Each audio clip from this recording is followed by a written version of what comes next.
남편 A씨는 아내가 사망하고 몇 시간 만에 네. 그것도 참 의심스럽네요. 어떤 의심? 아내를 화장장을 예약해서 화장을 해버렸습니다. 몇 시간 만에? 예. 보통 그렇게 안 하잖아요. 이런 식으로 안 하죠. 그렇죠. 예, 굉장히 이거 드문 사건. 네, 장례 이제 치르고 나서, 네. 그러고 나서 하는데. 안녕하세요, 여러분. 이인찬 변호사입니다. 자, 오늘은 제가 이제 채널 A 방송에 그 행복한 아침이라고 매주 월요일 날 아침에 이제 출연하는데 여러분 많이 이제 방송해 주시고요. 굉장히 유익하고 재미있는 프로예요. 거기서 방송에서 좀 재미있고 좀 특이한 그런 사례들에 대해서 설명해 드리도록 하겠습니다. 친구분 안녕하세요. 예, 안녕하세요. 예, 오늘 또 사례도 굉장히 또 핫한 그런 이슈가 있었다면서요? 유명한 사례입니다. 네, 어떤 사례인가요? 40살 아내 살해 혐의 남편 네. 보험금 100억 지급되나 네. 라는 사건인데요. 네. 사건 내용은 다음과 같습니다. 네. 지난 2014년 8월에 있었던 사건이고요. 네. 남편 A씨는 경부고속도로 천안나들목 부근에서 네. 자신의 승합차를 운전하다가 네. 앞뒤에 주차된 화물차를 들이받아 네.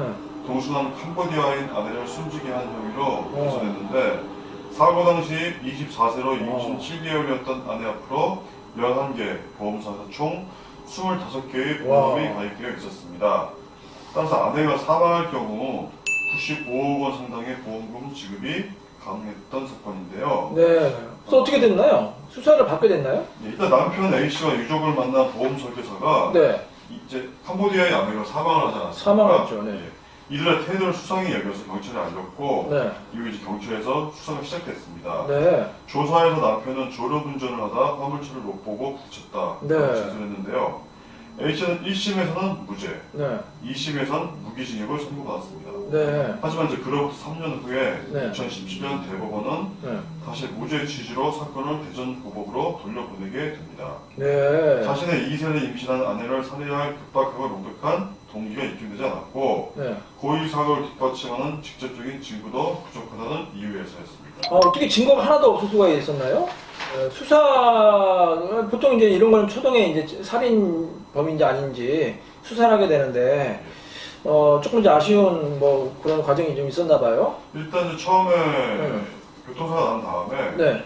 증거를 확보할 수 있는 그 기간 있잖아요. 골든타임이라고 해요. 그렇죠. 그걸 안타깝게 놓쳐버린 거예요. 왜요?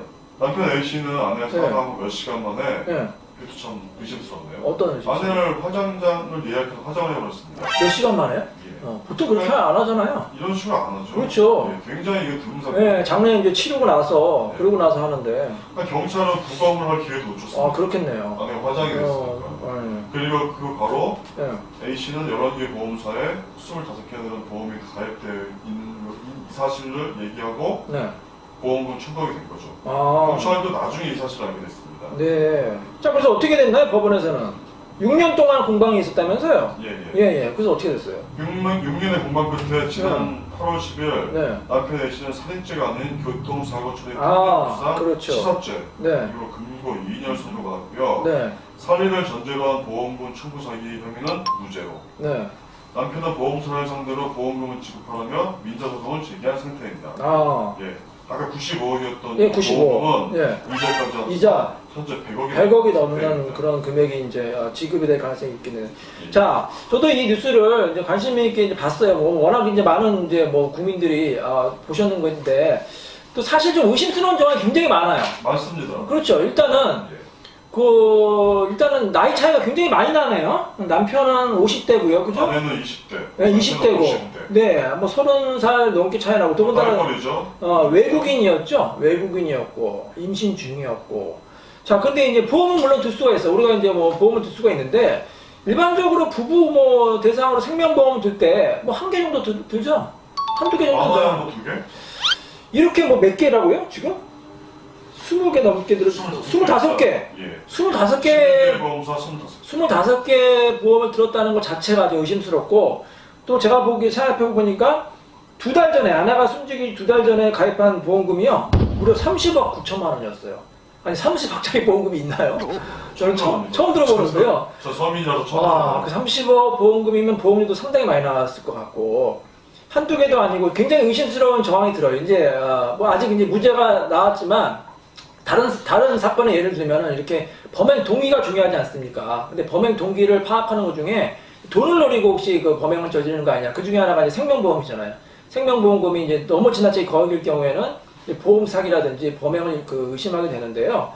자, 우리 법원에서는 그러면은 이렇게 나온 거예요. 1심에서는 무죄가 나왔습니다. 무죄가 나왔고, 항소심에서는 이제 유죄가 나왔던 거죠. 유죄가 나와서 무기징역형이 선고가 됐고, 그래서 마지막에 대법원에 이제 상고했는데, 대법원에서는 무죄 취지로 파기환송이 된 거예요.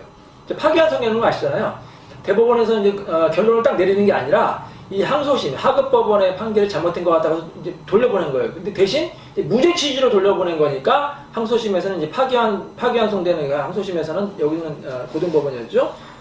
이제 무죄 이제 결론을 내린 거예요. 여기에 이제 다시 검찰이 재항고를 했다고 그래요. 재항고를 해서 대법원은 이제 판단이 남았는데 대법원 판단은 뭐 특별히 보강 증거가 없으면 다시 무죄를 확정이 될 것 같습니다. 자, 근데 어떠세요? 우리 친구분 생각에는 이 사람이 유죄일까요? 무죄일까요? 참 어렵습니다. 어려운 사건인데 어렵죠. 일단은 증거가 없기 때문에 네. 고의로 죽였는지 아닌지 네. 아내가 이제 사망한 게 고의인지 아닌지 입증하기 참 어려울 것 같고요. 네. 또 이 A 씨의 어떤 행동들 중에서 두세 달 전에 물을 많이 줬다든가, 네, 좀 의심스럽죠. 그다음에 특히 화장했다는 거. 바로 화장했다. 너무나 의심스럽죠. 네, 그것도 의심스럽고요. 네.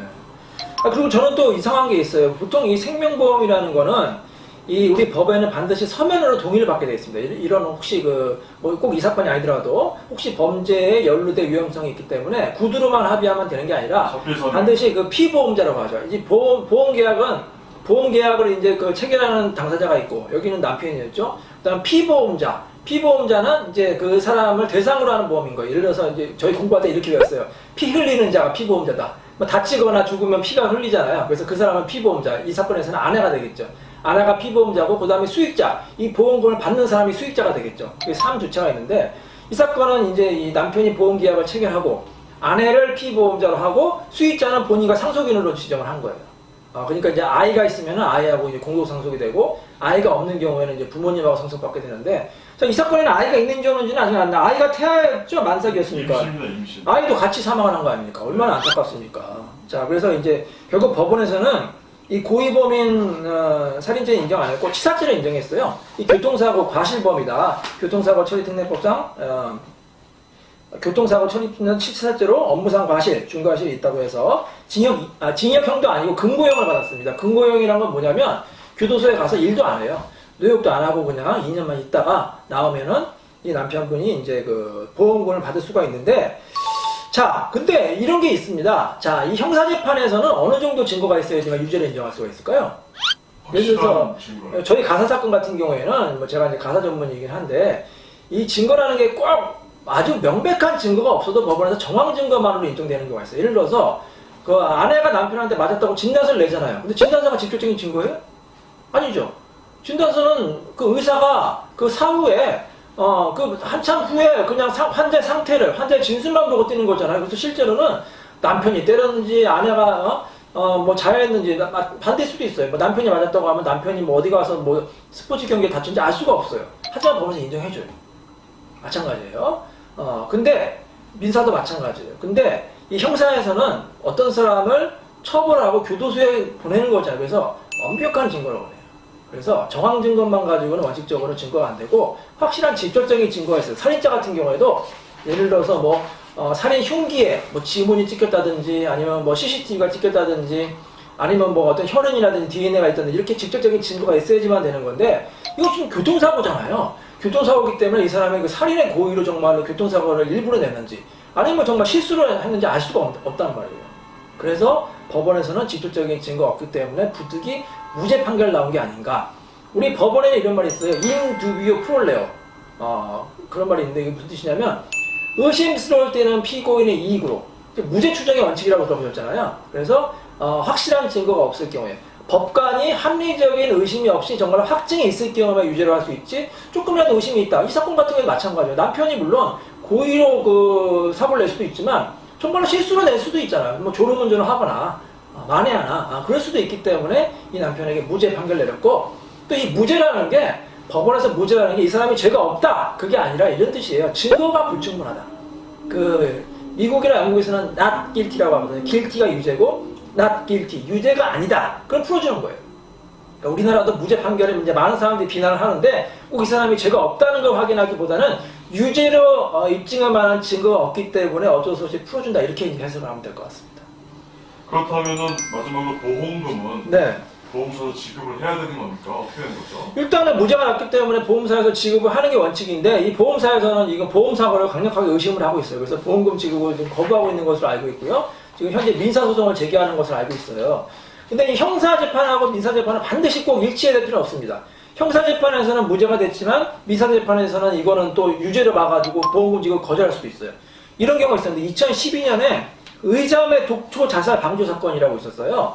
그 자매가 있었는데 의자매가 있었는데 이 한 자매가 자살로 이제 사망을 했어요. 근데 자살로 사망하기 직전에 그 자매가 보험금을 고액의 보험금을 들었거든요. 그래서 혹시 자살을 방조한 게 아니냐 해서 기소가 됐는데 무죄 판결을 받았거든요. 근데 형사에서 무죄 판결을 받았지만 민사에서는 이거는 보험사고로 의심을 해가지고 결국 보험금 지급을 못 받았어요. 그런 사건도 있기 때문에 반드시 민사 재판에서 남편이 승소한다는 보장은 없습니다. 자, 어찌됐건 이 참 배우자가 고의건 과실이건 굉장히 이제 상대방을 믿을 만한 사람을, 그래서 정말로 가족을 믿을 만한 사람하고 살아야 된다, 이런 말이 맞는 것 같아요. 만에 하나 내 남편이나 아내나 아니면 내 가족 중에 한 명이, 자녀가 나를 해칠 수도 있다, 나 몰래 생명보험을 받을 수 있다, 그거 생각하면 얼마나 끔찍하겠습니까? 같이 못 살겠죠. 그래서 항상 배우자는 믿을 만한 사람으로 만나셔야 되고, 혹시 배우자가 나를 해칠 것 같다 그럼 어떻게 된다? 빨리 이혼을 하시기 바랍니다. 빨리 이혼하고 마음 편하게 사는 날이 왔으면 좋겠습니다. 자, 여러분 안녕히 계세요. 감사합니다. 감사합니다. 네.